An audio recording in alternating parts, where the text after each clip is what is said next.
નમસ્કાર દર્શક મિત્રો, ઓપરેશન સિંદૂર ખૂબ ગાજ્યું, ચર્ચાઓ પણ થઈ,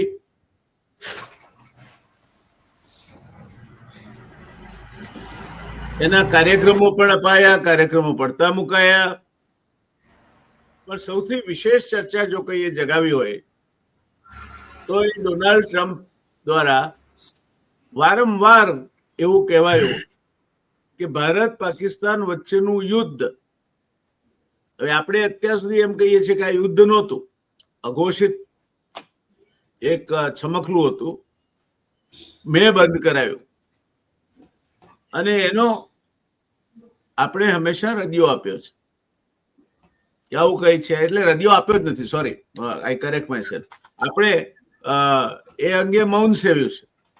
આપણે ક્યારેય ના નથી કહી, ક્યારેય એનો રદિયો નથી આપ્યો, ક્યારેય કઈ એ વિશે કોઈ સ્પષ્ટતા નથી કરી.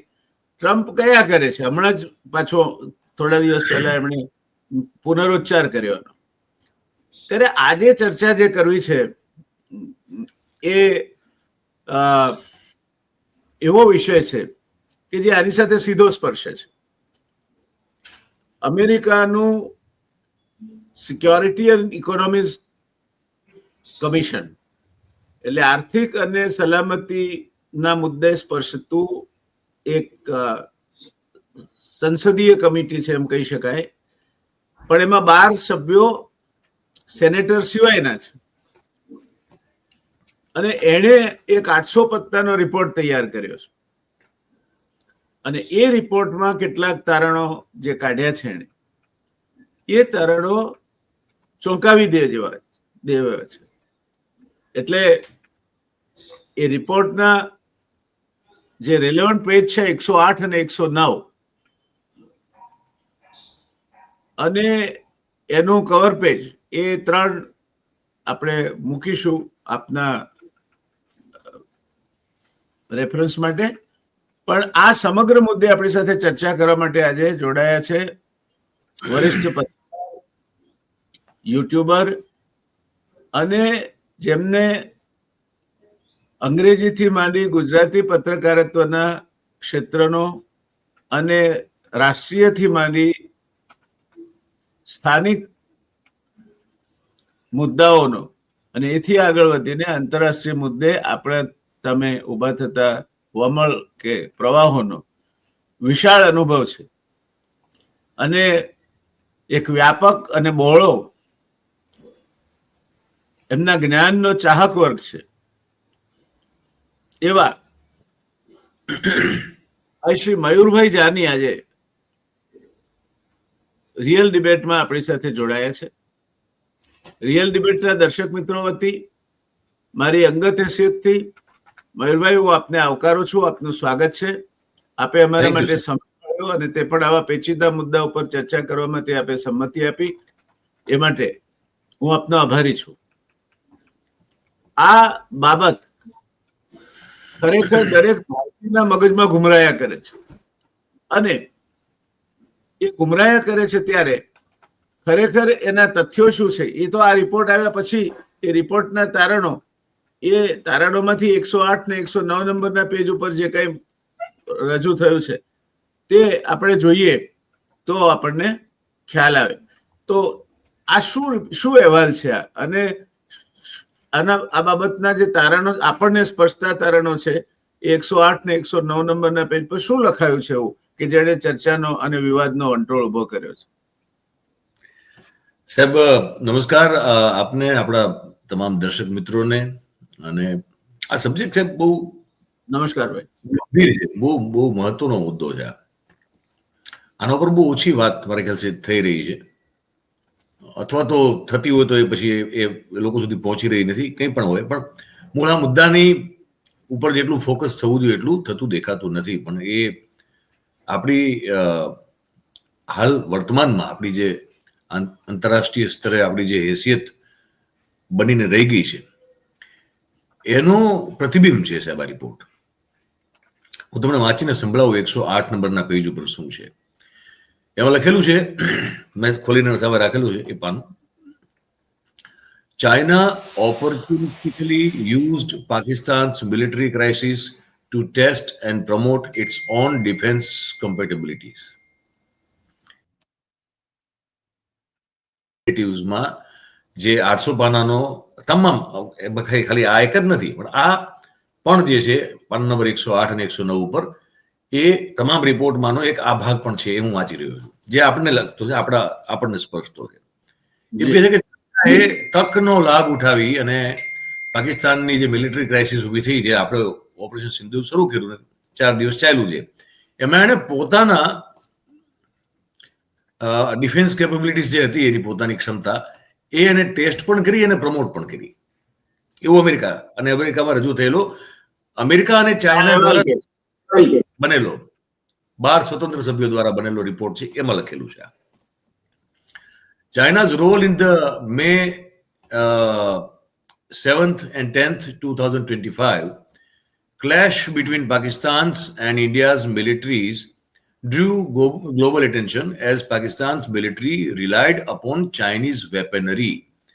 આ જે કોન્ફ્લિક્ટ ઉભો થયો એમાં પાકિસ્તાનની જે પાકિસ્તાનની જે મિલિટરી હતી એ ચાઇનીઝ વેપનરી ઉપર ડિપેન્ડ હતી બરોબર છે and reportedly leveraged Chinese intelligence એટલે ચાઇનીઝ ઇન્ટેલિજન્સ નો પણ એને લાભ મેળવો લેવરેજ એને મેળવું પાકિસ્તાનની military during the clash triggered by India's response to a deadly insurgent attack વિદ્રોહી બળવો ભારતમાં થયેલો વિદ્રોહી હુમલો ઇન્સર્જન્ટ એટેક નું આપણે ગુજરાતી શુદ્ધ શું કરી શકીએ એ જ કરી શકીએ કે વિદ્રોહી હુમલો ઇન્સર્જન્સી એટલે ઘૂસણખોરી હા એક અર્થ એ પણ થાય સશસ્ત્ર ઘૂસણખોરી એટલે ઇન્સર્જન્સી હા એટલે આ સશસ્ત્ર ઘૂસણખોરી કરીને કરાયેલો હુમલો એમ કહી શકાય આતંકી હુમલા તરીકે નથી ટેગ થઈ રહ્યો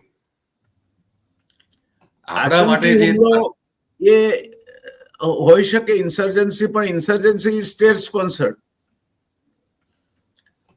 જે ઘડીએ તમે ઇન્સર્જન્સી કહો છો એનો અર્થ એ કે સ્ટેટ ઇઝ ઇન્વોલ્વ તો આમાં એ શબ્દ લખેલો છે ઇન્સર્જન્ટ attack that killed 26 civilians in its contested Jammu and Kashmir region. Both countries attacked targets farther into one another's territory than at any time of 50 years. The Indian Army claimed China helped Pakistan with live inputs on Indian military.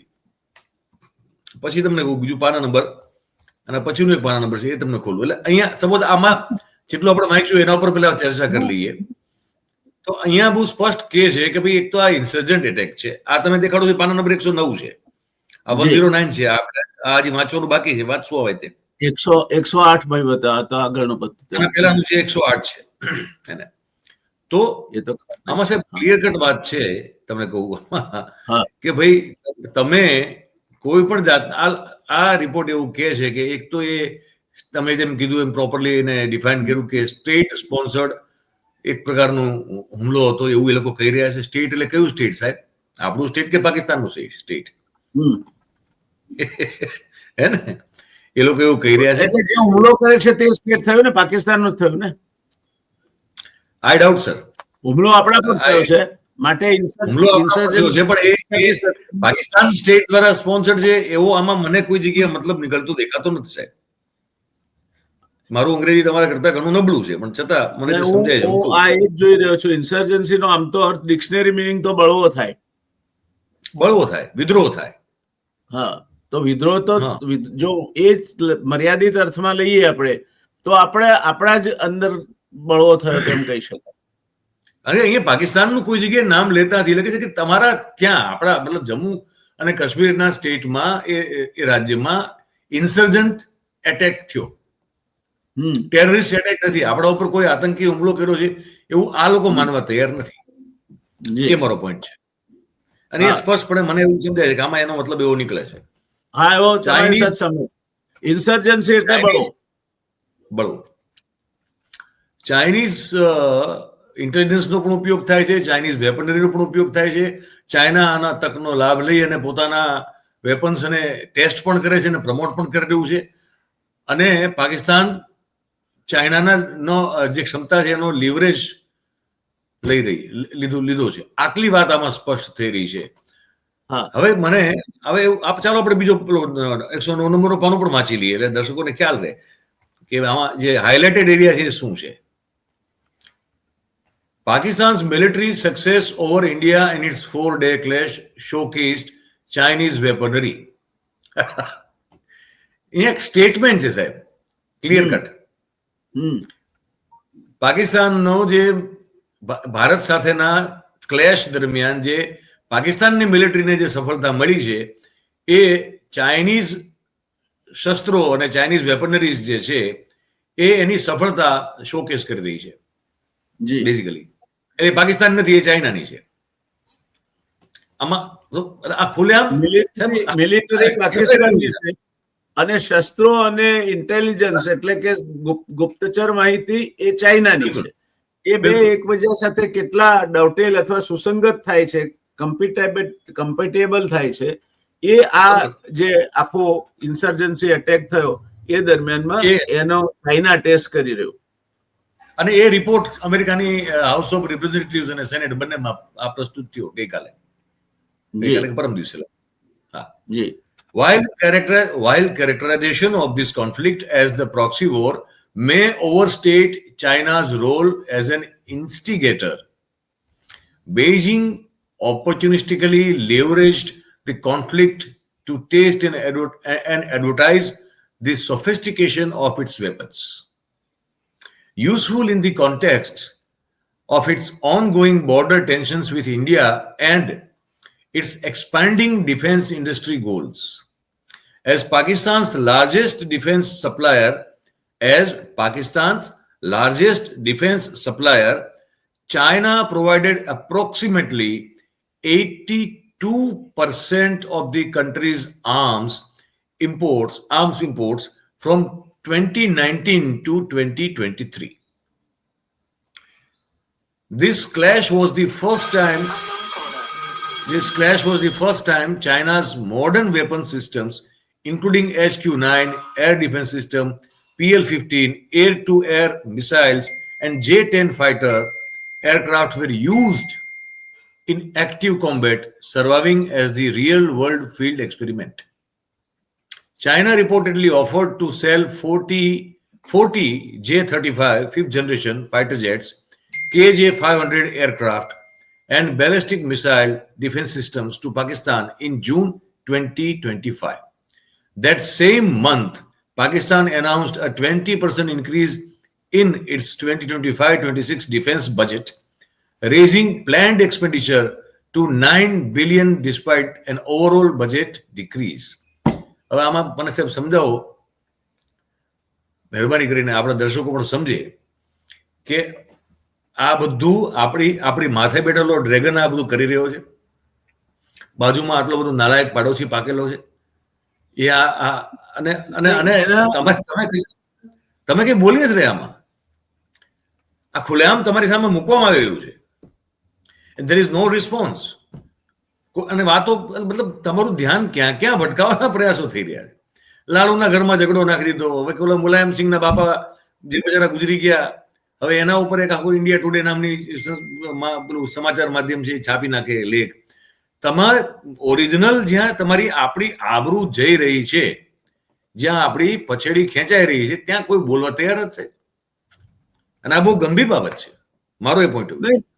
ગંભીર બાબત તો મયુરભાઈ એટલા માટે વિશેષ બને છે, આપની સાથે સંમત થતા હું એને આગળ વધારવા માંગુ છું કે આ થયા પછી તરત આપણે શાંઘાઈ એસસીઓની મિટિંગ, શાંઘાઈ કોઓપરેશનની મિટિંગમાં ગયા અને દાખલો એવો કર્યો કે જાણે એક બાજુ રશિયા ને એક બાજુ ચીન અને વચ્ચે ભારત. આપણે આપણો પરમ હિતેચ્છુ ચીન છે અને ચીન ગમે તે વસ્તુ થશે તો તમારી સાથે ઊભું છે. અને આ બધું જોઈને એમ કે પાકિસ્તાનના પેટમાં તેલ રેડાય છે, જ્યારે હકીકત વાસ્તવિકતામાંથી ઉલટી છે. 2019 થી 2023 વચ્ચે પાકિસ્તાને જે શસ્ત્રો આયાત કર્યા એનો 85% આયાત એ ચીનમાંથી થઈ. અને ચીને આ જે પહેલગામનો જે આખો ઘટનાક્રમ બન્યો એમાં પોતાના શસ્ત્રો, air defence system, air two air missile, ballistic missile અને પોતે મિલિટરી શસ્ત્રોની દ્રષ્ટિએ કેટલું આગળ વધેલું છે, એડવાન્સ છે, એ પુરવાર કરવા માટે બધું જ ગોઠવણી કરી અને આ ટેસ્ટિંગ ગ્રાઉન્ડ પાકિસ્તાન થકી ભારત બન્યું. આ ભારતની સામે ચીને પોતાનું શસ્ત્રો પણ વાપર્યા, પોતાનું ગુપ્તચર તંત્ર પણ વાપર્યું અને પાકિસ્તાનને સક્રિય રીતે મદદ કરી અને ભારતને નુકસાન પણ પહોંચાડ્યું. અને આપણે બોલતા નથી કશું. અને એ પછી આપણે જઈએ છીએ ત્યાં અને ચીન સાથે ઈલું કરીએ છીએ અને કોન્ફિડન્સ ઉભી થાય છે ભારતમાં કે હવે ચીન પણ આપણા તરફી છે. અમેરિકા સામે જશે તો શું થઈ ગયું, રશિયા ને ચીન આપણી સાથે છે, એવું આપણા આ જે સમજદાર માણસો છે જેમને વિદેશ નીતિમાં બહુ ઓછી સમજ પડે છે, એમનું કેવું છે. ચાલો માની લઈએ કે આ રિપોર્ટમાં તથ્ય નથી. હું ભારતીય તરીકે માનું છું કે ભારત એટલું નબળું નથી કે ચીન કંઈક ટેસ્ટ કરી જાય ને ગભરાઈ જાય. ભારત એક મિનિટ, એક માફ કરજો સાહેબ, આપણે એવું ચાલો માની શું કામ લેવું છે? આપણે કેમ આપણે ભારત ખુલાસો તો કરવો જોઈએ ને ભાઈ. મારું કહેવાનું હું માની લઉં, હું માનવા આતુર છું, પણ અહીંથી કોઈ બોલે તો ખરું ખકડીને કે આ બધી વાત ખોટી છે. ઓફિશિયલ ઓન રેકોર્ડ આવે નહીતર હું કેવી રીતે માનીશ સાહેબ?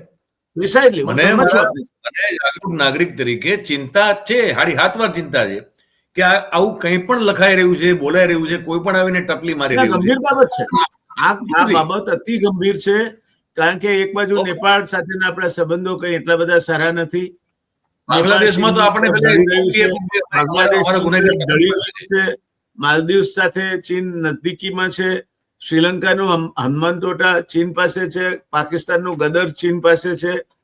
તેવે સમયે ચીન ને ગંભીરતાથી ન લઈએ આપણે અને આવા ખોટા ભ્રામક ખ્યાલોમાં રાખીએ તો આ મર્યાદિત ઇન્સર્જન્સી થઈ અને ચીને પોતાનો ભાગ ભજ્યો. હવે ધારો કે કાલે ઉઠીને યુદ્ધ થાય છે તો ચીનનો 85% માલ સામાન લશ્કરી સરંજામ પાકિસ્તાન આયાત કરેલો છે 2019 થી 2023 વર્ષોમાં. એ તમારા સામે વપરાવાનો છે. અને એ ટેકનોલોજી, મિલિટરી ટેકનોલોજી ચીનની કેટલી એડવાન્સ છે એ દુનિયા સામે બતાવવા માટે, એક દાખલો કરવા માટે, કારણ કે ચીનને પણ પોતાનો મિલિટરી હાર્ડવેર વેચવામાં રસ હોય, પોતાની સુપ્રીમસી, પોતે કેટલા બળવાન છે બતાવવામાં રસ હોય. એને એક વખત વિક્ટરી ડે પરેડમાં બતાવ્યું, એની લેટેસ્ટ ઇક્વિપમેન્ટ્સ ને મલ્ટી એટમિક વોરહેડ્સ બધા એને પરેડમાં મૂકીને. બીજી અહીંયા બતાવ્યું. ત્યારે મને લાગે છે કે એક જાગૃત નાગરિક તરીકે ભારતનું હિત આપણા સૌના અહીંયા વસેલું છે, એટલું સરકારના અહીંયા પણ વસેલું છે. એમાં કોઈને કોઈ આક્ષેપબાજી કરવાની જરૂર નથી, પણ સરકારે બોલવું જોઈએ. આ મુદ્દો એવો નથી કે જેના પર આ રિપોર્ટ પર સરકાર પોતાનો ખુલાસો ના વ્યક્ત કરે અને ચૂપ બેસી રહી શકાય. આ સરકાર એવું શીખી ગઈ છે કે શામરૂગી નીતિ અપનાવી લેવી, રેતમાં માથું દાબી દેવું તોફાન આવતું હોય ત્યારે, અને પછી તોફાન જતું રહે. મુદ્દાઓથી ભટકાવી દેવાની વાત છે. હવે લાલુ પ્રસાદના ઘરમાં કુટુંબનો ઝઘડો છે કે નહીં, કે મુલાયમસિંહના ફાધરને જે કંઈ થયું હોય તે, આને ને રાષ્ટ્રને શું લાગે? મર્યાદિત ઇસ્યુઝ છે એમના, concerning to their own families. એમના પોતાના કુટુંબને લગતી આ બાબતો છે અને દેશ સાથે જોડવાની ક્યાં જરૂર છે? આખું માધ્યમોમાં આ જ છવાયેલું છે. છેલ્લા 2 દિવસે એકચ્યુઅલી તો આ અહેવાલ આવ્યો, એ અહેવાલનો ભારત સરકારે કડકમાં કડક શબ્દોમાં રદિયો આપવો જોઈતો હતો, એની ચર્ચા થવી જોઈતી હતી. એ થતી નથી અને આ થાય છે. આ ચિંતાનો વિષય છે. આ ચિંતાનો છે કે આમાં તમારે you have to be very serious about this. તમારે એનો મેં કીધું કે મજબૂતાઈથી વિરોધ કરવો પડે અને તમારે દેશને પણ જવાબ આપવો પડે અને વિદેશમાં પણ લોકોને કહેવું પડે કે ભાઈ તમે આ બધું બંધ કરો. અથવા તો મતલબ ક્લુલેસનેસ છે ને સાહેબ. જો હું તમને કહું, આજે હું તમારા ઘરની બહાર ઉભો રહીને કંઈ પણ જો જેમ હવે બોલું, તમે એકવાર નીકળીને મને કમસે કમ એવું કહેવાની હિંમત ન હોય કે ભાઈ તું જા ને કર, હું પોલીસ ફરિયાદ કરીશ. એટલું તો કહેવાની હિંમત હોય કે ન હોય? હું એક દાખલો આપું ખાલી. આપણા વિશે આટલું બધું બોલવામાં આવી રહ્યું છે, આપણા વિશે, આપણા દેશ વિશે આટલું બધું. અને મારો ગજબનો માણસ છે, તમને કહું કે પાછો એમ કે મારો પાછો ટ્રમ્પ એમ કે મોદી મારા ખાસ ભાઈબંધ, અને ખાસ ભાઈબંધ કહીને સાહેબ જે પલાળીને ધોવે છે માણસ સાહેબ. હવે એને મોદી સાહેબની યારે દાંત છે, એમાં આપણો વારો નીકળે છે કે પછી આપણી યારે વાંક છે, એમાં ખ્યાલ નથી આવ્યો સાહેબ. અચાનક બધું એટલું બધું નહીં, ક્લમઝી ટ્રમ્પમાં જો થઈ ગયું, ખબર નથી પડી. ગાઝા સમિટ થઈ મયુરભાઈ, તો હાજી. ગાઝા સમિટમાં ઇંગ્લેન્ડના કીથ સ્ટાર્મર પણ હતા વડાપ્રધાન, અને પાકિસ્તાનના પણ હતા. ડોનાલ્ડ ટ્રમ્પ એના ઉદ્બોધનમાં ઇંગ્લેન્ડના વડાપ્રધાનનું નામ જ ભૂલી જાય છે. અચ્છા, ઉદ્બોધન કરવાનું પણ પાકિસ્તાનના વડાપ્રધાનને કહે છે, ઇંગ્લેન્ડના વડાપ્રધાનને ઉદ્બોધન કરવાનું પણ કહેતા નથી. તો આ પાકિસ્તાનની આવી રીતે કઈ વિદેશ નીતિ છે કે એક બાજુ ચીન એને વાલ કરે છે, શસ્ત્રો આપે છે, એક બાજુ IMF ને વર્લ્ડ બેંક એને પૈસા આપે છે, અને એક બાજુ ટ્રમ્પ એને હામી ભરે છે, અને ટ્રમ્પ એના લશ્કરી વડાને પોતાના સાથે જમવા ઐતિહાસિક બનાવ બને છે કે એના સાથે જમે છે. ત્યારે આ વિદેશ નીતિની સરખામણીમાં આપણે ક્યાં છીએ, ક્યાં મોડા પડીએ છીએ, કેમ આપણે બોલતા નથી? એ પ્રશ્ન તો ભારતીય હિત જેના અહીંયા વસેલું છે સૌ કોઈ ન થવાનું. અને આપણે કરીશું રહ્યા છીએ. આપણે ઓલા ધીરેન્દ્ર શાસ્ત્રી છે એ સનાતન યાત્રા કાઢી રહ્યા છે, અને દેશના તમામ નેતાઓ અને અભિનેતાઓ છે એ યાત્રામાં જઈ રહ્યા છે. બરોબર, સારી વાત છે. આપણે એક અભિયાન શરૂ થયું પાછું, ગૌ માતાને રાષ્ટ્ર માતાનો દરજ્જો આપવા માટે પંચમાસિક અભિયાન, રાજ્ય કક્ષાનું સંમેલન સાહેબ થઈ રહ્યું છે શનિવારે કાંકરિયા પાસે વેદ મંદિરમાં. એટલે આપણી પ્રજા કે તમારી બહાર તમારી દેશિયત ઘટી રહી છે. તમે કોર્નર્ડ થઈ રહ્યા છો, you are push toward the corners. અને તમે કઈ બાજુ ધ્યાન, મતલબ શું કરી રહ્યા છો? આપણે દેશ શું કરી રહ્યો છે? દેશને ચલાવનારા લોકો પ્રાથમિકતાઓ શું તમારી એ નથી ખબર પડતી સાહેબ.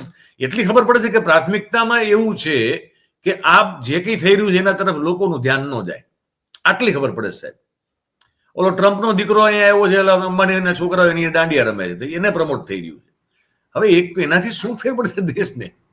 ટ્રમ્પના છોકરાનો ધંધો પાકિસ્તાનમાં અત્યારે જોરદાર સેટ કરી દીધો. ક્રિપ્ટો કરન્સી વાળો એનો જે ધંધો છે, અને પેલો રેર અર્થ વાળો મામલો છે, ટ્રમ્પને જ બખાબાર કરી દીધા અત્યારે પાકિસ્તાને. ટ્રમ્પને કેમ વાલ ન આવે? પાકિસ્તાન ઓલરેડી કરપ્ટ, સંપૂર્ણપણે જેને કહેવાય કે લાલચુ અને નીતિમત્તા વગરના સત્તામાં બેઠેલા લોકોથી ચાલતો દેશ છે. આ તો ઓપરેશન સિંદૂર ન થયું તો એ ઓટોમેટિક પોતાના ભારથી તૂટી પડવાની સ્થિતિમાં હતો એ દેશ. એને આમ તેમ તો ઓક્સિજન મળી ગયો. એની જે જીઓગ્રાફિકલી પાકિસ્તાનનું મહત્વ સાહેબ એટલું જ છે. જીઓગ્રાફિકલી જે રીતે પ્લેસ થયેલો દેશ છે, ત્યાં એ જગ્યા ઉપરથી દરેકને થાણવું જોઈએ પોતાનું. સાઉથ ઈસ્ટ એશિયામાં અને મિડલ ઇસ્ટમાં બે જગ્યાએ તમે પાકિસ્તાનમાં તમારો બેઝ ને પાકિસ્તાન સાથે તમારા સંબંધ સારા જો કબજો હોય તો બંને તરફ તમારો કંટ્રોલ ને તમારી જે નજર છે એ બહુ સ્પષ્ટ તમે રાખી શકો. આ એનો એક જીઓલોજીકલ એનો એડવાન્ટેજ છે. અને બાકી તો એટલા બધા એને શું બોલું, એના વિશે બોલી ન શકીએ એવી કક્ષાના તો નેતાઓ ત્યાં મિલિટરી ગણો કે ત્યાંના ચૂંટાયેલા નેતાઓ. લોકશાહી તો જો કે કેવા પૂરતી ત્યાં આપણા કરતા વધારે ખરાબ સ્થિતિ ત્યાં. પણ આ બધી વસ્તુ આપણને, મને તમને એક ઓબ્ઝર્વર તરીકે, આપણે તો કોઈ દેશ ચલાવતા નથી, જો ખબર પડતી હોય ને સામાન્ય નાગરિકને પણ ખબર પડે, એવું નથી કે આપણે કઈ બહુ મોટા વિદ્વાન થઈ ગયા, બીજા સામાન્ય આપણા જે નાગરિકો છે ખબર પડતી, એમને પડે ખબર. એવા ઘણા વાત થાય તો એ વિચાર ચિંતા કરતા હોય. આ દેશ ચલાવી રહ્યા છે એ લોકોને કેમ કે એમાં પડી નથી, અથવા પડી હોય એવું કેમ દેખાતું નથી, એ મનમાં સાહેબ સવાલ થાય. વાત એ થાય બધું અલગ અલગ થઈ રહ્યું છે, જાત જાતના ફિતુર થઈ રહ્યું. પણ મૂળ મુદ્દા એક વસ્તુ બહુ સ્પષ્ટ છે કે જેટલી પાકિસ્તાનની નબળાઈઓ હશે તે એની, પણ જ્યાં સુધી ભારત પાકિસ્તાન વચ્ચેની વિદેશ નીતિનો સવાલ છે ત્યાં સુધી પાકિસ્તાન બધાને રમાડી રહ્યું છે. ચાહે તમે એનું ભૌગોલિક ભૂ રાજકીય અગત્યતાના કારણે ગણો કે ચાહે બીજા કોઈ કારણે ગણો. પાકિસ્તાન ચીનને પણ પોતાના એક ગજવામાં રાખે છે, અમેરિકાને પણ પોતાના બીજા ગજવામાં રાખે છે, અને રશિયાએ પણ કરાર કરીને એનો ખખડધજ સ્ટીલ પ્લાન્ટ નવો કરી આપવા માટેના કરાર કર્યા છે. એટલે રશિયાને પણ એક ગજવામાં રાખે. તો આ વિદેશ નીતિ પાકિસ્તાનની છે. તે સામે આપણે દરેક મોરચે માર ખાઈએ છીએ, આપણે કોઈ સ્પષ્ટતા કરતા નથી. આપણા સામે આ પ્રકારના ઓબ્ઝર્વેશન થાય છે, અહેવાલ અમેરિકાની કોંગ્રેસ સામે મુકાય છે, એમાં સ્પષ્ટ વર્ણન થાય છે કે ચીનના હથિયારો, ચીનની ઇન્ટેલિજન્સ અને ચીનના જે એર ડિફેન્સ સિસ્ટમ છે, આ ત્રણેયનો સક્રિયતાથી આ યુદ્ધમાં ઉપયોગ થયો હતો અને એણે ભારતને નુકસાન પહોંચાડ્યું છે. અને ચીનને આ કરવું હતું, અને ચીન ભવિષ્ય માટે કઈ રીતે પાકિસ્તાન સાથે કમ્પેટિબલ એટલે જોડાણ લાયક બની શકે તેના માટે આ કર્યું હતું. હવે આ બધું થયા પછી તમને ખબર છે, તે પછી તમે ત્યાં એસસીઓમાં જાઓ છો અને શી જિનપિંગ સાથે અને પુતિન સાથે આ મંકોડા ભીડીને ફોટા પડાવો છો, તો દેશથી છુપાવો છો શેના માટે તમે? અને પાછા ખી કરીને હશે સાહેબ, એના પાછા વિડીયો ખાસ બનાવરાવે, એની પાસે વાયરલ કરાવરાવે કે જાણે કેમ શી જિનપિંગ ને આમ બીજાને લંગોટિયા હોય એમ. એવું તો પાછું શું જરૂર છે આ બધું કરવાની? એટલે આ ગંભીર બાબત છે, એટલું કહીએ આપણે. અને ટ્રમ્પની મદદથી પાકિસ્તાન હવે એક નવું પરાક્રમ કરવા, કારનામું જે ગણો તમે કરવા જઈ રહ્યું છે. અરબી સમુદ્રમાં આર્ટિફિશિયલ આઇલેન્ડ બનાવવાની વાત છે હવે, ઓઇલ એક્સપ્લોરેશન માટે. જે પાકિસ્તાનના કબજા હેઠળનો, સીમા હેઠળનો જે દરિયો છે, ત્યાં પાકિસ્તાન અને એમના જે કંઈ જે રિપોર્ટ છે એમનું એવું માનવું છે કે ત્યાં અંદર નીચે ઓઇલના વિશાળ ભંડાર છે. એટલે અમેરિકા સાથે મળી અને એ ઓઇલ એક્સપ્લોર કરવા માટે કૃત્રિમ બનાવશે પેલું ટાપુ ત્યાં. મયુરભાઈ, એ બધી વ્યાપારી હિતોની વાત થઈ, એ આપણે ગ્લોબલાઇઝેશનની વાત કરીએ તો થવાની, પણ આ તો તમારી સુરક્ષાની વાત છે, તમારી સ્વાધીનતાની વાત છે, તમારા પોતાના અસ્તિત્વની વાત છે. એમાં હું ચોક્કસ માનું છું કે ભારત સરકારે કડકાઈપૂર્વક આનો જવાબ આપવો જ જોઈએ. આપવું જોઈએ, પણ આપતા નથી સાહેબ. આપણો જીવ જ ત્યાં બળે છે ને અત્યારે, આપતા નથી જવાબ. આપવો 7.5 વાર જોઈએ. લાલુ પ્રસાદના કુટુંબમાં શું ઝઘડો થયો, મુલાયમસિંહના બાપા ગુજરી ગયા તો શું થયું, આ બધા એમના વ્યક્તિગત વસ્તુઓ છે, એને કઈ લાગતું ઓળખતું નથી. આપણા આ જે ગોદી મીડિયા અત્યારે લઈને બેઠું છે, એટલે લોકોનું ધ્યાન તમે બીજી તરફ દોરી રહ્યા છો. એક બાજુ ધીરેન્દ્ર બાબા મેદાનમાં પડ્યા છે, સનાતન સનાતન સનાતન. એક બાજુ ગાય માતાને ઉતાર્યા છે, ગૌ માતા વિશ્વ માતા નથી કહેતા, ત્યાં સુધી સારું છે. હજુ ગૌ માતા આપણા ભારતની માતા છે એટલું કે છે ત્યાં સુધી. આ ઇશ્યુઝ હશે, પણ એ ભાવનાત્મક ઇશ્યુ છે. મને મારી શ્રદ્ધા, મારી ફૈથ, મારી ભાવના ધરાવવાનો અધિકાર છે, અને એ થાય, પણ એ મુખ્ય બની જાય અને મારી જે સ્વાધીનતા છે, મારા દેશનું જે સલામતી છે, એ સલામતી ગૌણ બની જાય, તે તો ન ચાલે ને. એ જ વાત છે ને સાહેબ, આપણી ચિંતા ને પીડા ત્યાં જ છે ને કે ભાઈ આ બધું કરો ને, કોણ ના પાડે છે? તિલક કરો, માળા કરો, તમે પૂજા પાઠ કરો, તમે જેને માનતા હોય એને તમે એના પ્રત્યે શ્રદ્ધા ધરાવો. આ બધું કઈ આમાં કશું કઈ કોઈ ના પાડતું જ નથી ને. કોણ ના પાડવા આવવાનું છે? કોણ તમને ના પાડશે? પણ એ બધું એની જગ્યાએ છે, પણ એ કોઈ એ બધા ભાવ, તમે બહુ રાઈટલી કીધું ભાઈ, એ મૂળ ભાવનાઓ સાથે, શ્રદ્ધા સાથે જોડાયેલા મુદ્દા છે. એ અલગ છે. એને અને દેશના હિતને, એને અને દેશની સલામતીને, એને અને દેશની સ્વાધીનતાને, આ બધા મુદ્દા સાથે કોઈ લેવા દેવા નથી. એ કરો ને તમારે. એમાં આટલા બધા ઢોલ પીટીને આટલું બધું ફોકસ ત્યાં ડાયવર્ટ કરાવીને આ બધા મુદ્દાઓ પરથી ધ્યાન કેમ તમે દૂર કરાવરાવો છો? સવાલ એ થાય છે. આજે આ મુદ્દા પર વાત થવી જોઈએ, બોલવું જોઈએ, કમ્પલ્સન થવું જોઈએ, પણ નથી કોઈ બોલતું. ચિંતાનો વિષય છે. આજે તો આપણે તો જે હકીકતો છે તે દર્શક મિત્રો સામે મૂકી છે. અમેરિકન કોંગ્રેસમાં જે અહેવાલ મુકાયો, 800 પત્તાનો અહેવાલ છે, એમાં પાન નંબર 108 ને 109 પરથી અમે આ કોટેશન મયુરભાઈએ જે વાંચ્યા તે લીધા છે, અને ગંભીર છે. એ કમિટી ચોખ્ખું કહે છે કે ચીનના શસ્ત્રો અને પાકિસ્તાને ચીન પાસેથી 2019-2023 વચ્ચે એને જે કઈ શસ્ત્રોનો આયાત કરી, કુલ એના 85% ચીન પાસેથી આવ્યું છે. આજે ચીનની એર ડિફેન્સ સિસ્ટમ, ચીનના 5th જનરેશન લેટેસ્ટ વિમાનો, એમાં શબ્દ વપરાણો છે પ્રોક્સી વોર. શબ્દ વપરાણો છે, લખેલું છે એમાં, વાંચ્યું તું. It is a proxy war. ચાઇનાએ પાકિસ્તાનને આગળ રાખીને આપણી સાથે યુદ્ધ લડ્યું. ચીન સાથે, મયુરભાઈ, એ ચીન સાથે આપણે સૌથી મોટી વેપાર ખરીદ આપણે ચીન સાથે છે. $110 અબજ. ચીનના ઉપર આપણી ડિપેન્ડન્સી એટલી બધી થઈ ગઈ છે કે ચીનનો જો માલ આ દેશમાં આવતો અટકે તો દેશની ઔદ્યોગિક પ્રગતિ અટકી જાય. એક જ દાખલો આપો, એક્ટિવ ફાર્માસ્યુટિકલ ઇન્ગ્રેડિયન્ટ્સ. આપણે વર્ષે દાડે $5 અબજ એક્ટિવ ફાર્માસ્યુટિકલ ઇન્ગ્રેડિયન્ટ્સ ઇમ્પોર્ટ કરીએ છીએ ચીન પાસેથી. હવે જો એ ના આવે તો આ દેશમાં વિટામિન્સ અને એન્ટીબાયોટિક્સનું ઉત્પાદન 6 મહિનામાં તળિયે પહોંચી જાય. આટલા આપણે એક સોર્સ પર ડિપેન્ડ છીએ જે આપણો મિત્ર નથી. આ ચીન મિત્ર નથી એ કેમ આપણા મગજમાં નથી ઘૂસતું? અને ખાલી ટોકનિઝમ કરીએ છીએ આપણે. ચીની માલનો બહિષ્કાર કરો, પતંગ દોરાનો બહિષ્કાર કરો, કેન્ડિલનો બહિષ્કાર કરો, આનો બહિષ્કાર કરો, પેલાનો બહિષ્કાર કરો, અને બીજી બાજુ તમારા 4 રસ્તે ચીનના રમકડા ખુલ્લેઆમ વેચાય છે. અને સરકાર ઓફિશિયલી $110 અબજ વેપાર ખાધરે એટલો માલ ચીન પાસેથી ખરીદે છે. ચીનના આપણે મોટામાં મોટા ખરીદાર છીએ. તો આ કઈ જાતની આપણી નીતિ છે? સમજાતું સાહેબ કઈ સમજાતું નથી. આ બાબતમાં મને લાગે છે કે ભારત સરકારે સ્પષ્ટતા કરવી જોઈએ. આ અહેવાલ બાબતમાં તો ખાસ સ્પષ્ટતા કરવી જોઈએ, કારણ કે ભારતીય સ્વતંત્રતા, સ્વાધીનતા, સલામતી અને સ્વાભિમાન 4 વસ્તુનો સવાલ છે. ત્યારે આપણે આશા રાખીએ કે ક્યાંક ને ક્યાંક જયશંકરનો આત્મા જાગશે, અથવા તો ભારત સરકારમાં યોગ્ય તે કક્ષાએથી આ અંગે સખતમાં સખત શબ્દોમાં ઝાટકણી કાઢતું આ બેવડી નીતિ માટે ચીનની અને અમેરિકાની સ્ટેટમેન્ટ ઇસ્યુ થશે ને વાસ્તવિકતા શું છે એ દેશની પ્રજા સમક્ષ મુકાશે. અત્યારે મારે કેવી છે કે તમે બાકી તમારો જોઈન્ટ જે બંનેનો જોઈન્ટ રિપોર્ટ છે બાકી ઠીક છે, પણ જે ઇન્સર્જન્ટ એટેક છે ને એની સામે સાહેબ તમને કહું કે અંગદનો પગ ખોડીને વાંધો ઉઠવો પડે કે આ કોઈ ઇન્સર્જન્ટ એટેક નહોતો, આ ટેરરિસ્ટ એટેક હતો. જી, બાકી તો આપણે શરૂઆતથી કહ્યું છે કે આ આતંકવાદી હુમલો હતો, આ બળવો નહોતો.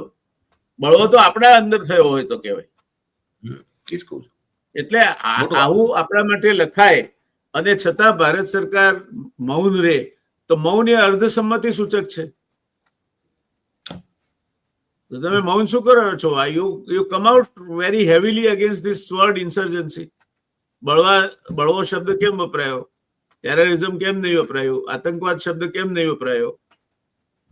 આ બાબતે પાકિસ્તાનનો ઉલ્લેખ કેમ નથી કે પાકિસ્તાનના માં પડેલા, પોષેલા, ટ્રેન થયેલા લોકોએ આવીને પાકિસ્તાનનો ઉલ્લેખ જ નથી એમાં કોઈ જગ્યાએ કે ના. એટલે આ રિપોર્ટ વન સાઇડેડ છે, ભારતને નુકસાનકારક છે, અને સરકારે ઇટ ઇઝ હાઈ ટાઈમ કે સરકારે સખ્તમાં સખ્ત શબ્દોમાં આની ઝાટકણી કાઢવી જોઈએ અને વખોડી કાઢવો જોઈએ અને પોતાનો પક્ષ મજબૂતાઈથી વિશ્વ સમુદાય સમક્ષ મૂકવો જોઈએ. અને અમેરિકા અને ચીનને પણ કહેવું જોઈએ કે અમે તમારી રમતો સમજતા નથી, એવું નથી. બિલકુલ સર, કેવું જોઈએ. તો મને લાગે છે આજે આટલે અટકીએ આપણે. આના ઉપર આપણી નજર રાખીશું આગળ શું થાય છે. ભારત સરકાર કઈ એનો ખુલાસો કરે છે કે નહીં, બીજા વૈશ્વિક સમુદાયમાંથી કોઈ પ્રત્યાઘાતો આવે છે કે નથી આવતા. પણ એ આવે કે ના આવે, ચિંતાનો વિષય એ છે કે પાકિસ્તાન પાસેના 85% શસ્ત્રો એ ચીનના આધુનિકતમ શસ્ત્રો છે. આ ખ્યાલ આપણને રહેવો જોઈએ. તમે હજુ F-35 લાવવાની વાત કરો છો તો આવતા શું આવશે ને? F-35 ના ઘણા બધા મર્યાદાઓ છે. તમે અત્યારે રશિયાની એર ડિફેન્સ સિસ્ટમ વાપરો છો તો આ તમારું બ્રહ્મોસ સારું, પણ ચાઇના પ્રેરિત બધા મિસાઇલ્સ છે, ચાઇનાના 5th જનરેશન વિમાનો છે, એનો શસ્ત્ર સરંજામ છે, અને ઉપરથી સેટેલાઇટ થકી ચાઇના તમને શામ, દામ, દંડ અને ભેદ એ ચોથો પાયો છે. એ ભેદનું જ્ઞાન ચાઇના કરાવે છે. તમારી પાકિસ્તાન તો એના પ્રોક્સી તરીકે લડે છે. બધી ગંભીર બાબતો છે ને આ બાબતમાં ભારત સરકારે વહેલામાં વહેલી તકે સ્પષ્ટતા કરતું સખ્તમાં સખ્ત શબ્દોમાં ચીનના વલણને અને આ અહેવાલને વખોડી કાઢતું, ખાસ કરીને ઇન્સર્જન્સી એટલે બળવો શબ્દ વપરાયો છે એમાં, એ મુદ્દે આતંકવાદ હતો, ઇન્સર્જન્સી નહોતી. ભારત સરકારે નિવેદન કરવું જોઈએ. જો આપણે નહીં કરીએ તો આપણે ગાડી ચૂકી ગયા છું એમ જણાશે. તો દર્શક મિત્રો, આજે બસ આટલું જ. મયુરભાઈ, તમે રિસર્ચ કરીને સારી એવી માહિતી દર્શક મિત્રો સમક્ષ મૂકવા માટે આપનો ખૂબ ખૂબ આભાર. મળતા રહીશું. ધન્યવાદ. આવજો. ઓકે સર, આવજો. નમસ્તે.